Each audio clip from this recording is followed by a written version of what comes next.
Generally બધા resistance training કરતા હોય છે જીમની અંદર કે કોઈ બી રીતે ખોટી રીતે પરફોર્મ કરવાથી શું નુકસાન થઈ શકે છે. આઈડિયલી જ્યારે તમે કરો ત્યારે કોણીના સ્નાયુ માટે કરતા હોય તો ખાલી કોણી મૂવ થવી જોઈએ, પણ જ્યારે તમારા ખભા કે અપર બોડી મૂવ થાય છે ત્યારે એ નુકસાનકારક હોઈ શકે છે.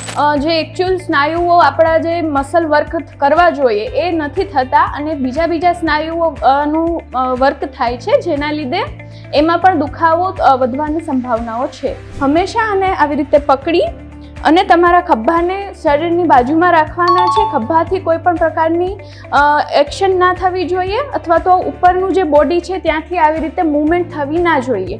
એકચ્યુઅલમાં તમારા જે પેટના સ્નાયુ છે એને તમારે સંકોચવાના છે અંદરની તરફ અને પછી જે ખભાના સ્નાયુ છે એને શરીરની બાજુમાં રાખી અને મૂવમેન્ટ ખાલી ફક્ત ને ફક્ત કોણીથી થવી જોઈએ.